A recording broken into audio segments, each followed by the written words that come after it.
What is up, everyone? Welcome back to Moving the Chains with Ashmere here and on Nuts and Bolts Sports.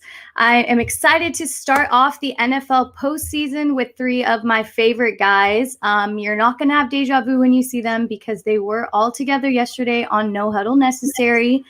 Dom, Keith, and Jeff, welcome to my show when I'm usually on Jeff's show. Oh, it's good to be in the guest chair for once. Yeah. And yesterday was a great little matchup, even though it was two people, but I enjoyed it. Just for the record, I'm going to be taking points on this on my scale, and I'm probably going to win. Oh, okay. We can vote at the end. I'll agree with yours, okay. I'm sure. Okay, we'll see. Cool. I had to smack down on Keith yesterday. Not salty at all. Yeah, I don't like taking on Dom on No Huddle. I'm not kidding. I don't know what kind of flame or breakfast he's eaten that day, but it's different. I'm just here so I don't get fined. Okay, great. Well, let's get started. First off, I want the three of you to tell me your 6 predictions for the weekend. And may I add that this is the first time in history that there are going to be 3 games on Saturday and 3 games on Sunday, which is crazy to me. So let's start with Jeff. What are you thinking? Well, I'll start with the Saturday slate. You're going to have some games that everybody's going to pick the same, some they're not. Of course, everybody's going to take the Bucs over the Washington football team. And deservedly so. Washington just does not have enough offense to keep up with Tampa Bay. The Rams and the Seahawks is one of those games that you're going to get a mix of both. I'm going to go with Russell Wilson and the Seahawks in the first round. After that is another story. But I think they have enough to get past the Rams, who, of course, Jared Goff is questionable with the thumb injury as well. And then finally, you have the Colts and the Bills. Big matchup there. I am leaning towards the Bills, but I would not be shocked if the Colts upset there. As far as the Sunday slate, Ravens-Titans. Doesn't get any more personal in this one. As far as I'm concerned, Titans at home. I'd hate to see Lamar go out early, but unfortunately, I just don't think they have enough defense for Derrick Henry. Saints-Bears. It pains me to pick the Saints in the first round because they've been wrong about them the past couple of years. Okay. And Dom will like the fact that he's wearing his Steelers hoodie there, and I'm actually picking the Steelers to knock off the Browns at home. Okay. Oh, go ahead, Dom. I was going to let you roll anyways. All right.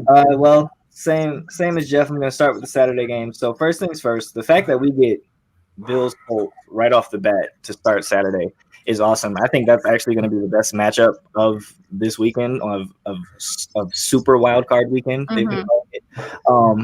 But no, that game is going to be super close. I'm taking the Bills, but I'm not confident in it. I think the Bills are hot. They look really good, but like I said on No Huddle yesterday, the Colts to me are one of the most complete teams in the NFL, and they can beat anybody. So we'll see what happens there. For Rams and Seahawks, still up in the air about whether or not Jared Goff is going to play. Even if he does play, I'm taking Seattle. I think Russell Wilson kicks it into a different gear come playoff time. So I'm going to ride with him and the Seahawks. Washington and Tampa Bay. I mean, it's not even really. Washington is only here because they play in the NFC East. Tampa Bay, roll them, and we can just move on past that one. Yeah. So Sunday games, you have the Ravens and the Titans. I'm taking the Ravens in this game. I think that the Ravens are hitting their stride at the right time, and Tennessee. That defense is terrible in Tennessee. Like, the Titans' defense is awful, and they've been awful for the majority of the season. And like I said, I just think Baltimore's hitting their stride at the right time. And I feel like you have a team that's hot going up against a team that kind of whittled their way into the playoffs. They almost had a chance to miss the playoffs if the Dolphins would have won and if they would have lost. So I'm going to take the Ravens in that. Bears and Saints, I think, is going to be a close game. I think some people, I can't remember what the line is. I think the line is like 10 points or something like that for that game. I think that's pretty wild. So I'm taking the Saints, but I think that game is going to be really close. And then the Browns are just beat down by COVID. The Steelers have, they're getting their starters back. They didn't play last week. Guys are going to be rested and healthy. So I'm rocking with the Steelers on that. Okay, Keith, your turn, but maybe not so long form because you're not going to have anything to say for the latter. Well, I'll go as short as I can. Don't worry, we're still going to talk about all the teams, so you'll have your. I have more confidence in the Bills than everyone else does. I don't think the Colts are a bad team. Phillip Rivers will be playing football forever because he's just like getting out of the house with all those kids he has. But Josh Allen has just been too good this year. And the Colts have had some really bad games as well. So I think the Bills are going to win this one pretty easily. I'm picking the upset, and I'm taking the Rams, even if Jared Goff doesn't play, just because the offensive line in Seattle is still not very good, and Aaron Donald is just a monster. He's going to eat Russell Wilson for lunch on Saturday. I am picking the Bucks. I think it will be a closer game than people think, mainly because the football team has a young, fast defensive front seven. Tom Brady is a statue in the pocket. That's going to cause them some trouble. I think the Bucks are going to win, but it's going to be a lot closer than what people think. Also picking the Ravens, just because Lamar Jackson is so hot right now. That Titans defense is so terrible. We'll talk about that one a little bit later, but it's an interesting matchup, but I think the Ravens are going to win that one. I like the Saints as well. It'll be a little close, I think, but I'll take the Saints. And then I was so ready to pick the Browns to win, and then they lost their head coach, and that's it. I think it won't even be competitive without Kevin Stefanski on the sideline.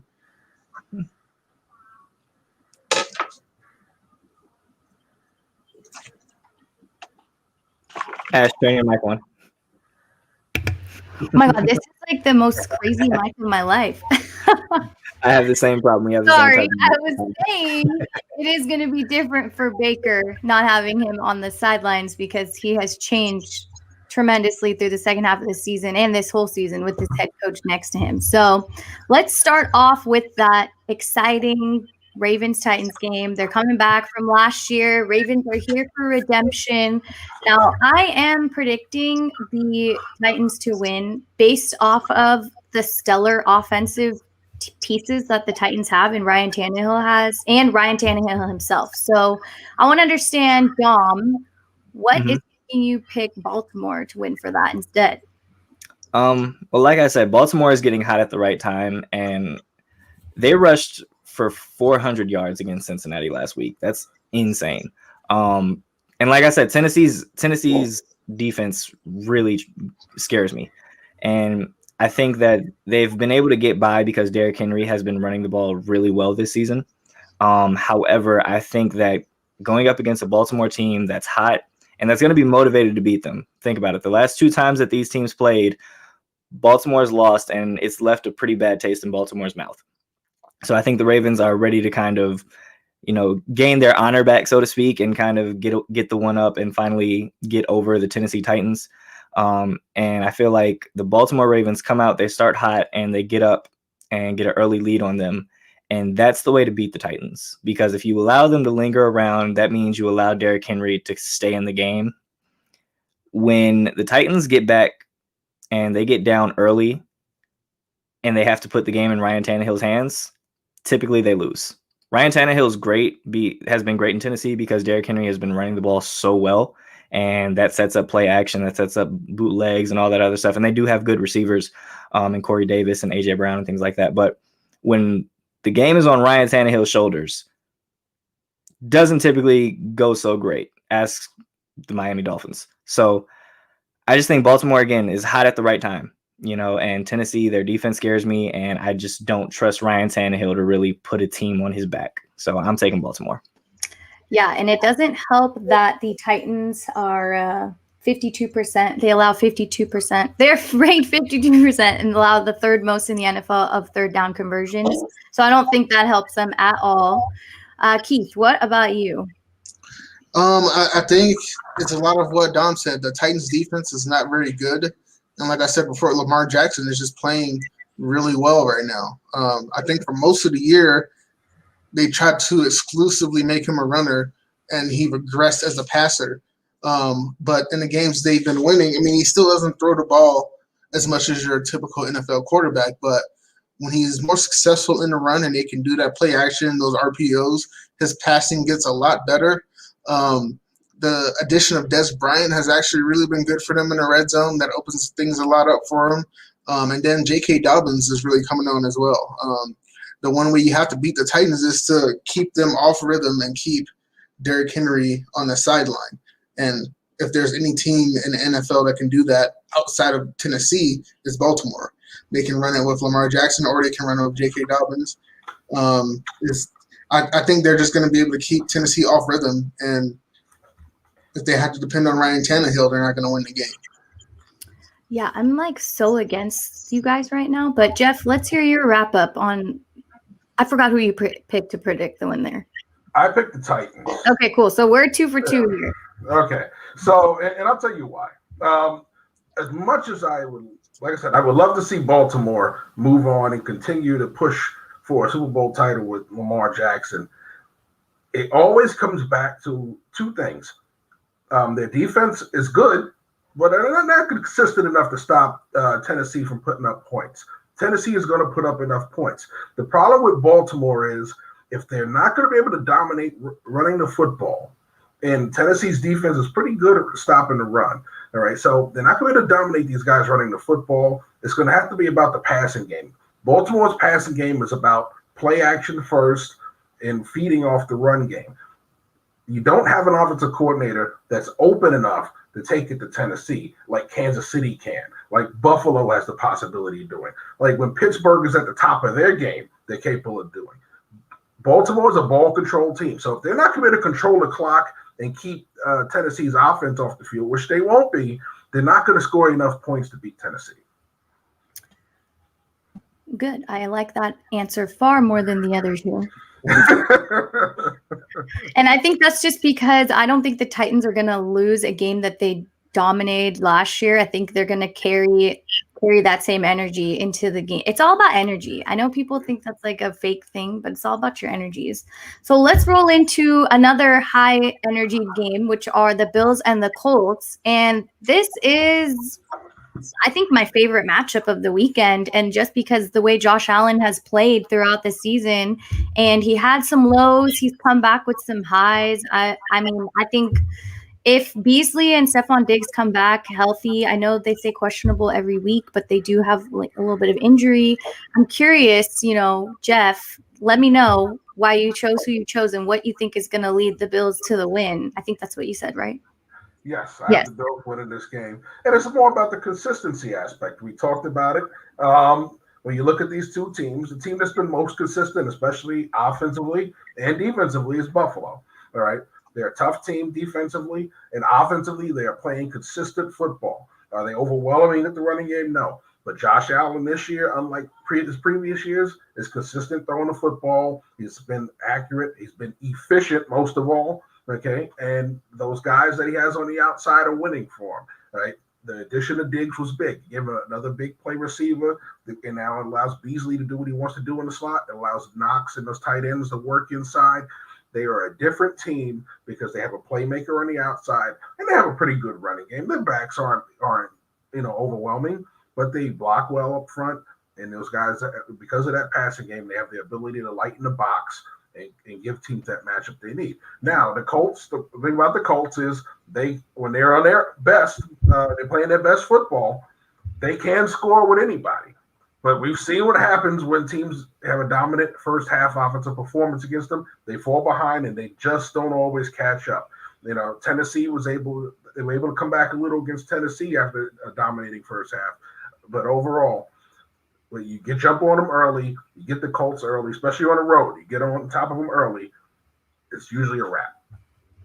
Yeah, I mean, based off of that win last week, 56 points against a defense that we were all hyping up 3 weeks ago. I think they're proving that even with this Colts defense, they're going to make their mark. And I want to know, Dominic, let me know your thoughts. You have to all remind me of who you said was going to win. But. So I have the Bills winning this. I would not be surprised if the Colts win. And the way that the Colts are going to do that, ride Jonathan Taylor. Mm-hmm. Jonathan Taylor really started getting it going towards the end of the season. He had like 100 yards in the first quarter last week. So he's special. He's a hell of a running back. They also have Nyheim Hines, who he's a good running back as well. But run that ball. You have a stout defense. Like I said, this team has elite talent on both sides of the ball, which is what makes them so good. If they can run the ball, play that ball control, keep Josh Allen off the field, because Josh Allen to Stephon Diggs has been as good as gold this year. They're also getting back John Brown, who he finally came back last week after missing about a month and a half. So that offense is only going to be more explosive. Cole Beasley in the slot has been making a career off that. So that offense is going to put up points. The objective is to keep them out of rhythm, keep them on the sideline, run the ball with Jonathan Taylor, hope your defense can make a couple stops. But more importantly than keeping Josh Allen and that Bills offense on the sideline, you take the ball out of Phillip Rivers' hands. Phillip Rivers is one of the best quarterbacks ever. I truly believe that. I feel like he's maybe a little underappreciated. He's going to go into the Hall of Fame one day, but he has a tendency to throw those interceptions that kind of kill you. So he throws those back-breaking interceptions at times. He's a gunslinger. He's going to take his chances. He's going to try and fit balls into windows that he shouldn't. Hand the ball off to Jonathan Taylor.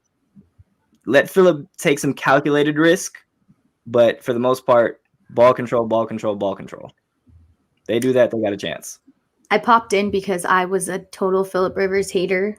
I don't know if anybody remembered that No Huddle episode when I was like hating on veteran quarterbacks and all that jazz. So that's why I popped myself back in, because I'm like against that. But I think Rivers has evolved with this team and for the better. So Keith, why don't you wrap us up with what can lead your chosen winner to the end? So I pick the Bills, and I don't think the game is going to be close as everyone else thinks, mainly because the Colts are ranked, their defense is good. They're ranked second in yards allowed per game and rushing, 90.5. When it comes to passing, though, they're ranked 20th against the pass on their defense at 244 something yards per game, 241.6. And if you think about how the Bills play, the Bills really depend on the pass to win the game. In their 3 losses, Josh Allen was held under 300 yards passing.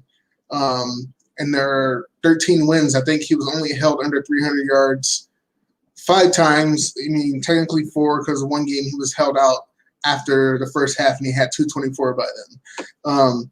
So if they can limit Josh Allen to under 300 yards, I think they have a decent shot. I just don't think their secondary is good enough to do that.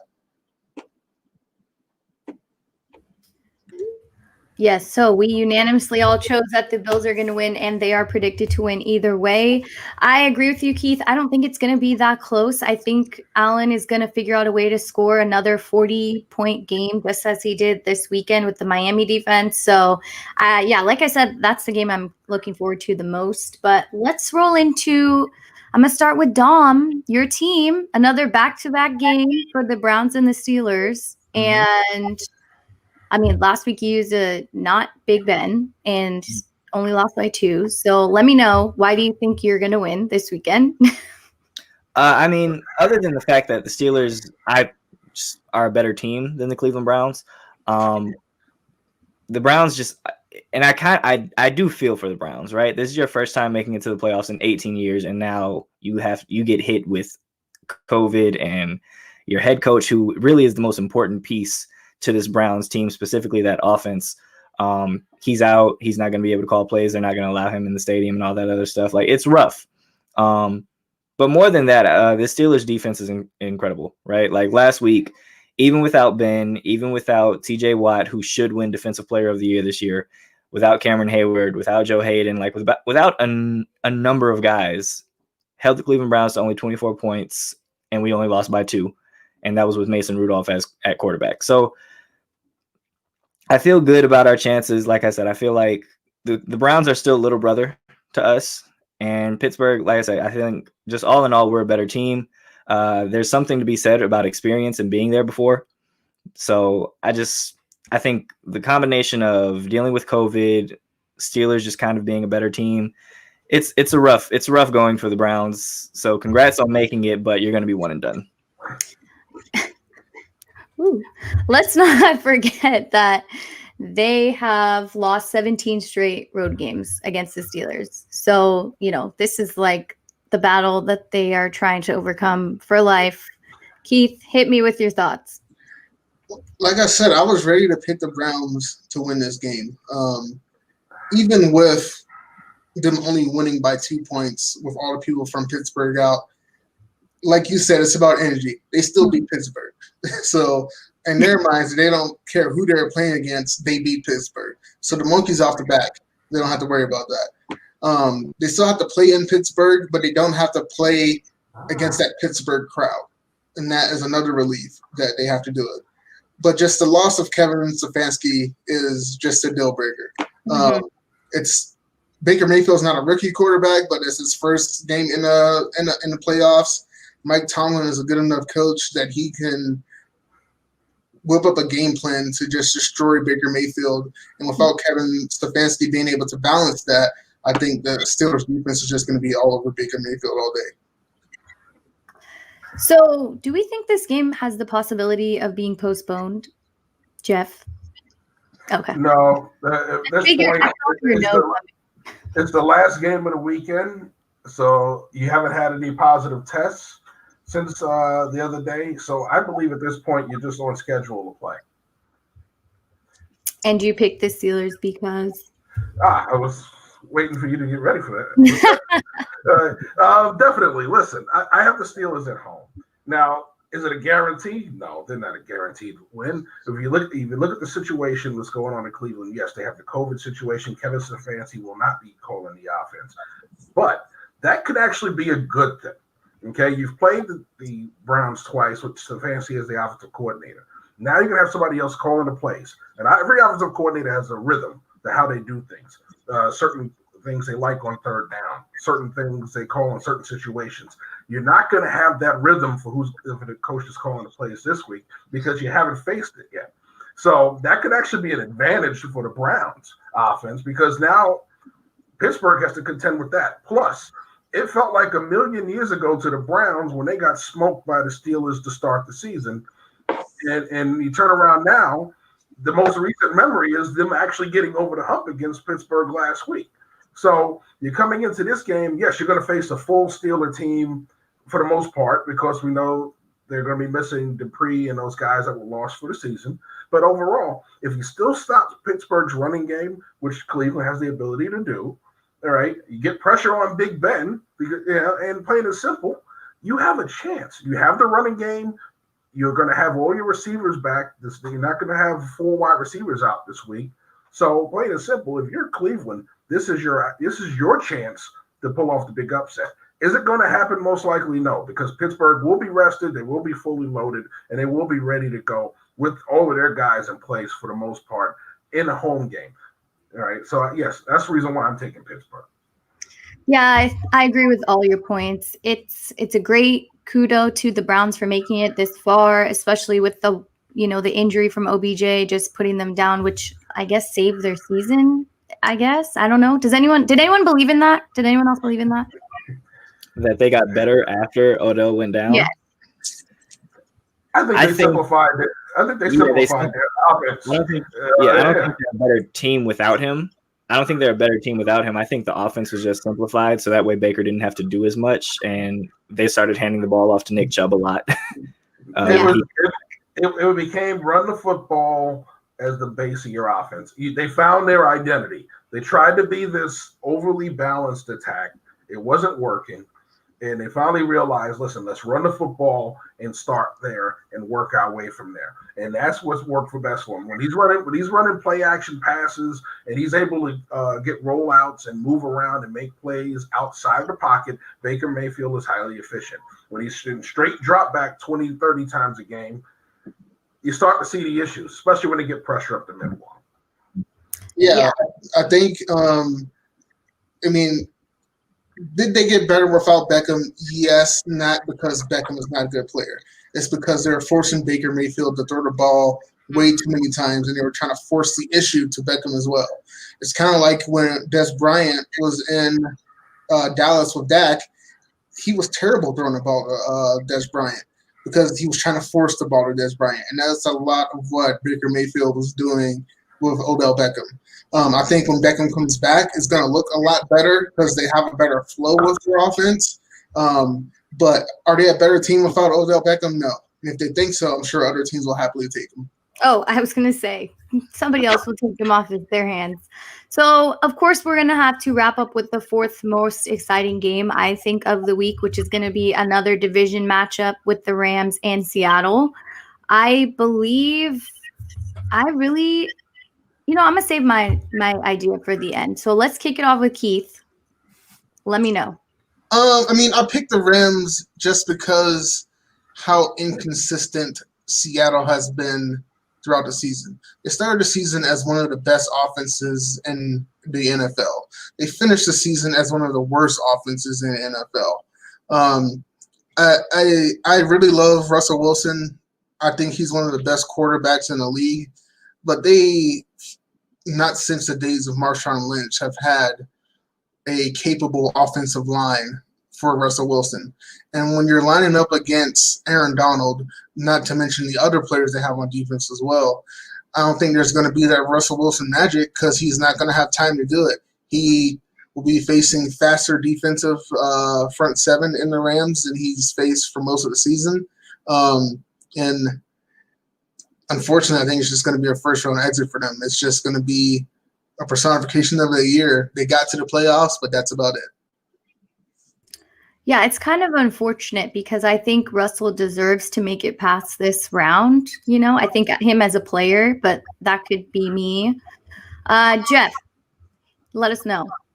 I honestly picked Seattle. One, and granted, there's no 12th man, but overall, one, they're at home, so they'll have the comfortability of staying at home without traveling, going into their normal home routine, while the Rams will have to do all the traveling. But they also, you look at the fact of the matter is, Jared Goff's injury affects everything for the Rams. And with the way Seattle's defense is starting to play, they're starting to fully click now. Yes, Russell Wilson and Seattle's offense have been inconsistent. Nevertheless, they have enough weapons on offense, plus their defense is playing well enough with the injury to Jared Goff. Overall, I'm taking Seattle. They're the safer bet. Okay. Tom? Yeah. Like I said, I just think that Seattle, they have Russell Wilson, and Russell Wilson is like the ultimate nullifier. He is a cheat code, and I feel like playoffs come and he just goes into a different mode. He goes into a different level, and that's gonna be what pushes Seattle forward. I think it's interesting that Keith called Seattle inconsistent when you have the Rams, who lost to the Jets and then lost to the 49ers twice, who are missing like all of their starters, and then they barely beat the Giants earlier on in the year. The Rams have been an up and down team as well. Whether or not they have Jared Goff or Walford, I don't see them pulling it out. Granted, they do have a really good defense. Aaron Donald is arguably the best player in all of football, but I just think that Seattle, with Russell Wilson, with Metcalf, with Lockett, they're going to be able to overcome this offense. And that Rams, whether or not Goff or Walford plays, I just don't think it makes a difference. I think Seattle gets past the Rams this week. Okay, even though the Rams pass rush is ranked number 1 in the NFL and they are ranked second in sacks, that's still the choice?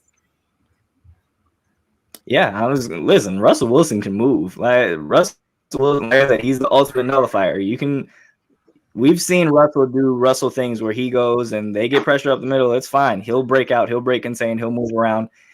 Russell can just do things that not many other, like if we really want to have the conversation, Russell Wilson should be in the conversation as the best quarterback in the league. Like I understand we all just kind of give that to Patrick Mahomes, but Russell Wilson is like one of the Russell Wilson and Aaron Rodgers are really the only two other quarterbacks that I feel like have a genuine spot to be like, hey, not so fast. So Russell is special, and that gives Seattle the edge.